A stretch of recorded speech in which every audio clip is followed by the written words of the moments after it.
Hi, my name is Rebecca. I'm a middle school chorus teacher, and this is the first of 5 videos I'm publishing about Sight Reading Factory. This app is something I use often in my classroom with quite a bit of success. Before I go any further, let me say that I am not an SRF representative, nor am I here to sell you on this product. I am making this set of videos in the hopes that it will help SRF newbies learn the ropes and use this product efficiently in your classroom.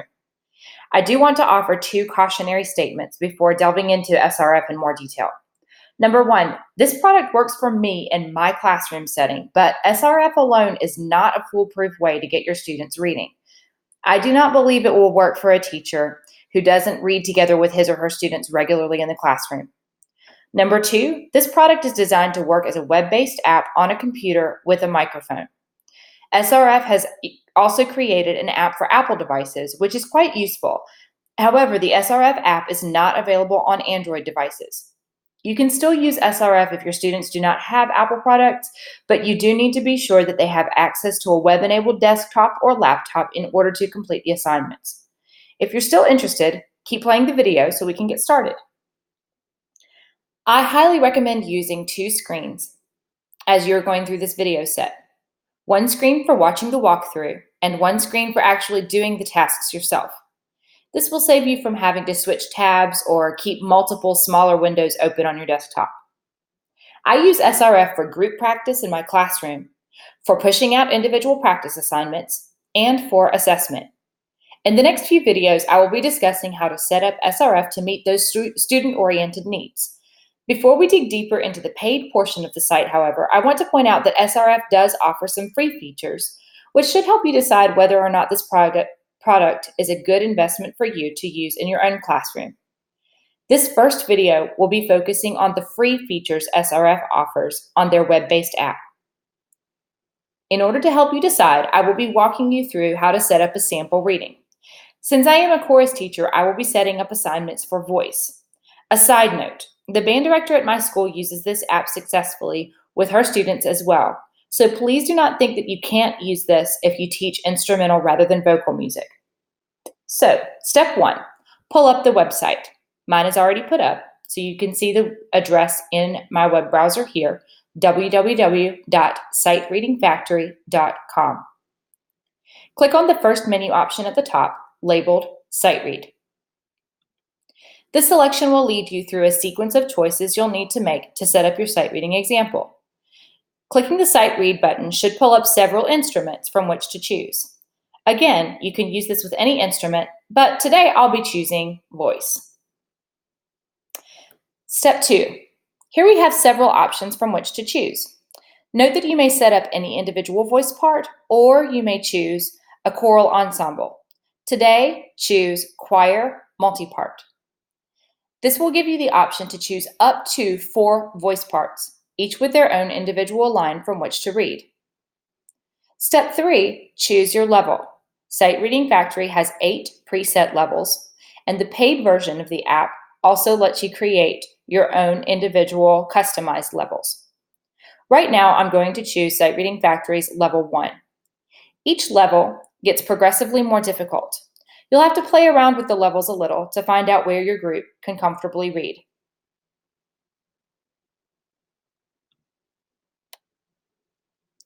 Step 4, choose which voicing you'd like to choose or to use. You can choose 2, 3, or 4 different voices. The free version of the app does not give you an option for more than 4.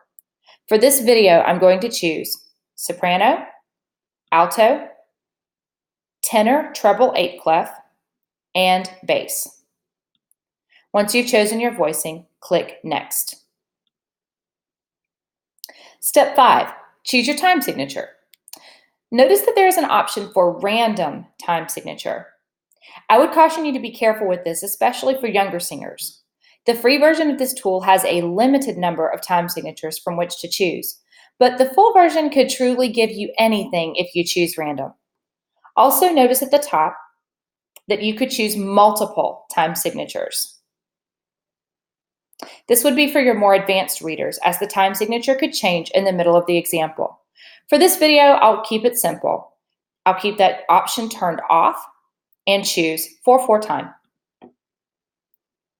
Step 6, choose your key signature. The suggested key signatures for the free version will give you the 3 least complicated: C, F, and G major. The suggestion list will change with the paid version based on what you do with your students the most often. Also notice that you can add a key change if you'd like by choosing On in the multi-select tool. Again, to keep it simple, I'm going to keep that option turned off. I will choose Major to show just major keys, then the key of E flat major. Choose Free Play. The challenge option gives you the option for a timed session, which I will not be using for the purposes of this video, but you are welcome to play around with that later. Now you've got a live sight reading example to read through with your students. I'm assuming that since you're watching this video, you know the mechanics of actual sight reading, so let's walk through a couple of the tools on this screen. Notice that there is a toolbar with a few things from which to choose.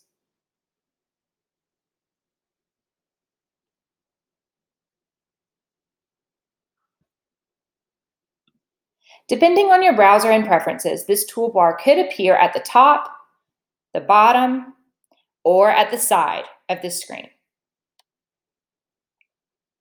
But the tools should be the same. Here is the play tool.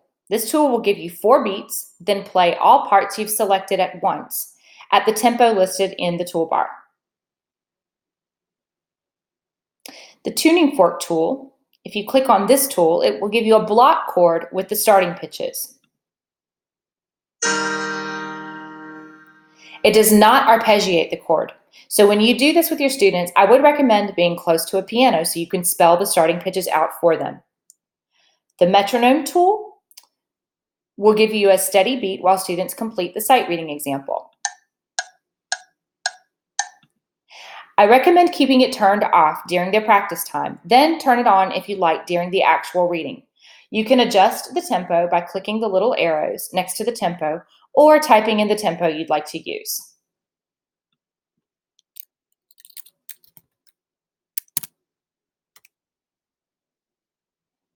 Settings tool. This tool gives you some pretty valuable options. You can adjust the zoom, go full screen,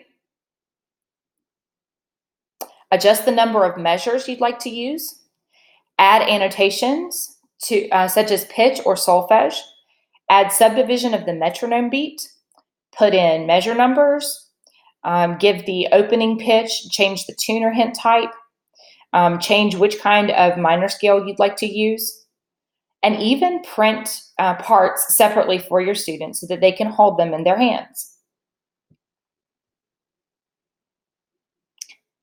I would encourage you to click around on the example and play with the different tools to help acclimate yourself. However, please note that SRF limits the number of examples you can complete without paying. Their limit is 20, and each time you reload an example, your count goes up. Just be mindful so you don't run out of free attempts before you're ready to make a decision. One last thing before you go.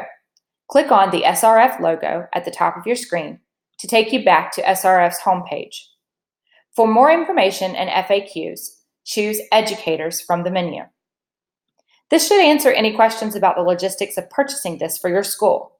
If you do plan to purchase, I am creating 4 more tutorial videos that will guide you through setting up teacher and student accounts, creating classes, setting up assignments and using the SRF gradebook, and grading examples on a rubric.